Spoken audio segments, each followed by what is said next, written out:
નમસ્કાર વિદ્યાર્થી મિત્રો. અત્યાર સુધી આપણે ઈબીસીની અંદર ક્લાસરૂમ ટીચિંગની અંદર જે ફિઝિકલી તમે પ્રેઝન્ટ થયા હતા ત્યાં સુધી આપણે ચેપ્ટર 2ના થોડાક ટોપિક્સ જોયેલા છે. ત્યારબાદની જે સ્ટડી છે એ આપણે ઓનલાઈન માધ્યમથી કરીશું. અને ખાસ મિત્રો યાદ રાખજો, હવે જે આપણે કોવિડ સિચ્યુએશનના કારણે તમારી જે બધી એક્ઝામો જે છે તે ઓનલાઈન થવાની છે. અને ઓનલાઈન એક્ઝામ થશે એટલે એમસીક્યુ ફોર્મેટમાં તમારે એક્ઝામ આપવાની રહેશે. ગયા વર્ષે પણ તમારા મિત્રોએ આ જ મેથડમાં એક્ઝામ આપી હતી. અને એમસીક્યુ ફોર્મેટમાં જો તમારા આપણા મિત્રો હોય તો તેનું તમે હેલ્પ લઈ શકો છો, કેવા પ્રશ્નો પૂછાય છે તેની પણ. કારણ કે હવેથી આપણે વિસ્તૃત પ્રશ્નો તમને નહીં પૂછાય. તો વિસ્તૃત પ્રશ્નો નહીં પૂછાય એટલા માટે આપણે શું કરશું, હવેથી જે ટીચિંગ કરશું તે પણ નાના શોર્ટ ક્વેશ્ચન્સ ઉપર જ કોન્સન્ટ્રેટ કરીને ટીચિંગ કરીશું. તો આની ખાસ ધ્યાન રાખીશું અને સપોર્ટ કરજો બધા કે આપણે બધા પ્રશ્નોને આવરી લેશું, પણ શોર્ટ પ્રશ્નો છે, બરાબર છે. અને અત્યારે હું તમને ફાસ્ટ ફોરવર્ડ જે તમારી મેઇન થિયરી છે તેના ઉપર તમને હું તમારું ધ્યાન બધા ઉપર દોરી દઈશ. ત્યારબાદ આપણે શું કરીશું મિત્રો કે હરેક જીટીયુના પ્રશ્નો છે જૂના, નાના પ્રશ્નો, એને જ આપણે ડાયરેક્ટ ભણાવવામાં આવશે, જેથી તમને ડાયરેક્ટ એક્ઝામ માટેની પ્રિપેરેશન થાય. તો આજે મિત્રો આજે ચેપ્ટર 2માં જેટલા ટોપિક બાકી હતા એ આજે આપણે આ લેક્ચરમાં આપણે જોઈ લેશું મિત્રો. તો મેઇન ટોપિક છે એના વિશે ડિટેલમાં સ્ટડી ના કરતાં આપણે એને શું કહેવા માંગીએ છીએ ટોપિક જોઈ લેશું. તો શું છે, એક્સપ્લેઇન એસઓઆર ટોપિક આપણો બાકી હતો. એસઓઆર ઓલરેડી આપણે WECC સબ્જેક્ટની અંદર આ ટોપિક જોયેલો છે. એસઓઆરનો ફૂલ ફોર્મ છે શેડ્યુલ ઓફ રેટ્સ. મિત્રો ફરીથી રિપીટ કરું છું, એસ મતલબ શેડ્યુલ, ઓ મતલબ ઓફ, આર મતલબ રેટ્સ. Schedule of rates.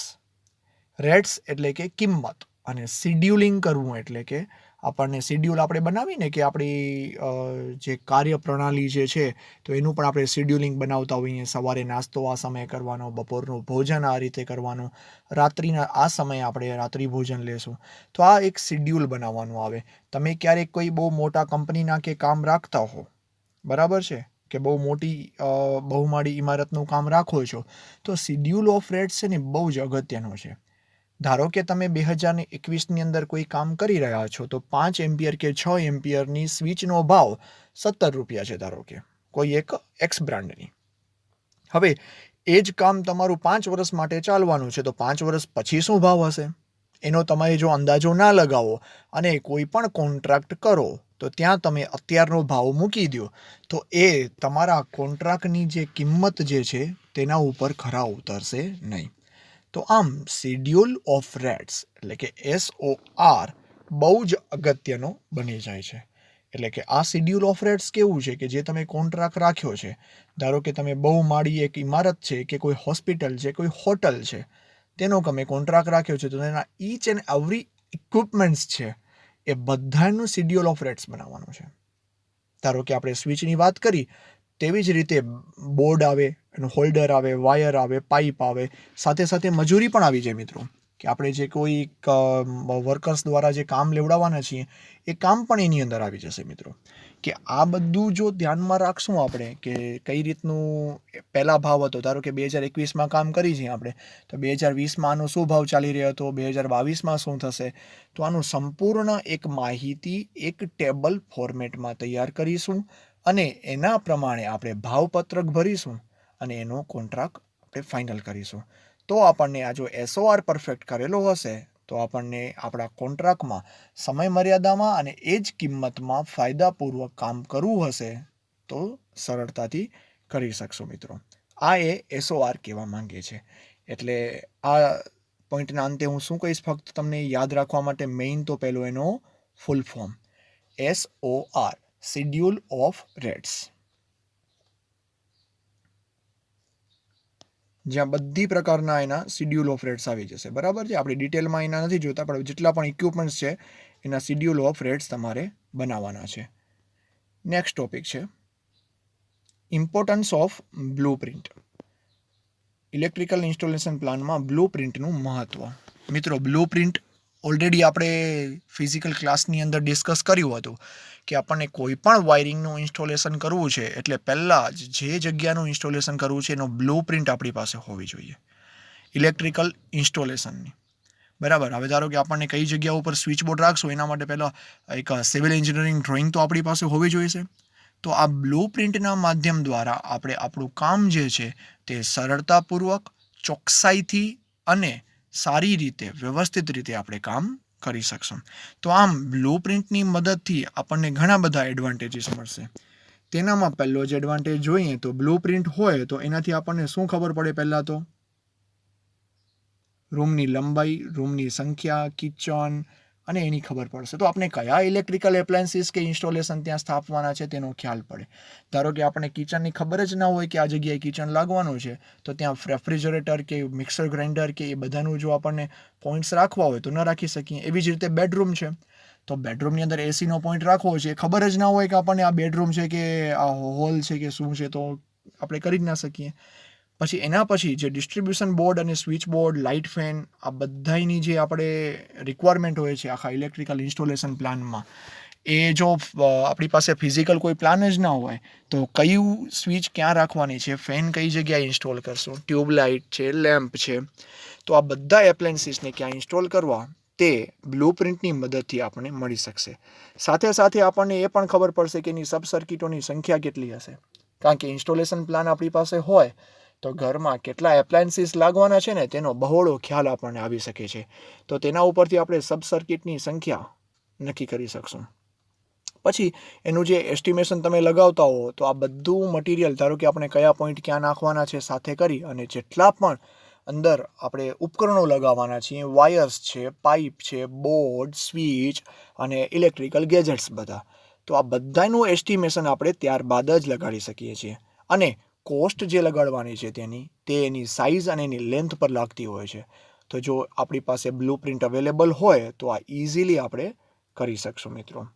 આમ બહુમાળી ઇમારતમાં કે કોમ્પ્લેક્સમાં વાયરિંગ કરવા માટે આપણને મેઇન જરૂરી છે, બરાબર છે, કે બ્લુ પ્રિન્ટ જે છે એ સૌથી પહેલાં હાજર હોવી જોઈએ.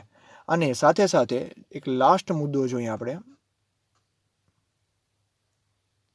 લાસ્ટ મુદ્દો શું કહે છે મિત્રો કે કોઈ બી ઇમારત છે એમાં કોઈ ભવિષ્યમાં ફોલ્ટ થયો, જો આપણી પાસે બ્લુ પ્રિન્ટ જ ના હોય તો એસ્ટિમેશન લગાવવાનું તો ચલો ઠીક છે, એસ્ટિમેશન લગાવી લીધું, વસ્તુ બની પણ ગઈ. એના પછી જ્યારે બ્લુ પ્રિન્ટ જો આપણી પાસે અવેલેબલ ના હોય તો ફોલ્ટ કઈ જગ્યાએથી ડાયગ્નોસિસ કરવો, કઈ જગ્યાએ વસ્તુ ખોલશું તો ત્યાંથી સરળતાથી આપણે ડાયગ્નોસિસ કરી શકશું, એ આપણને ખ્યાલ જ નથી પડતો. તો આમ બ્લુ પ્રિન્ટ જે છે તે બહુ જ અગત્યની છે.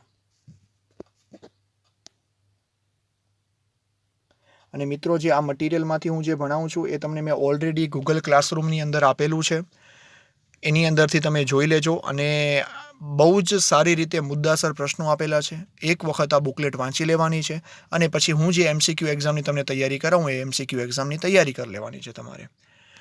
નેક્સ્ટ ક્વેશ્ચન છે, why approval from electrical inspector is required for high rise multi storeyed building. High rise multi storey building માટે ઇલેક્ટ્રિકલ ઇન્સ્પેક્ટરની પરવાનગી લેવી શા માટે જરૂરી છે?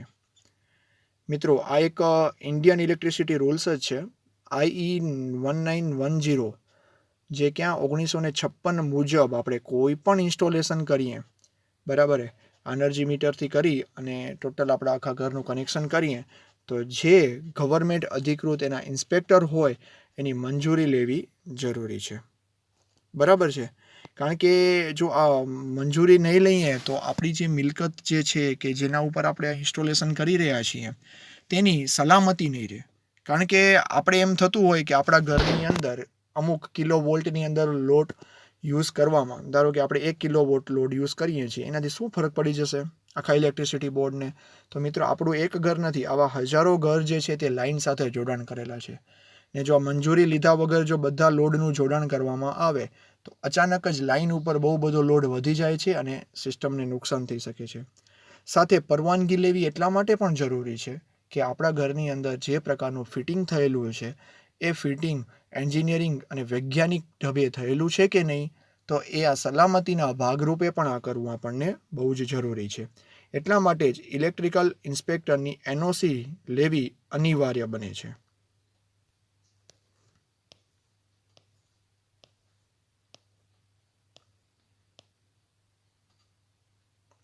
નેક્સ્ટ ક્વેશ્ચન છે, how electrical load of lift and air conditioning is added in electrification of high rise building.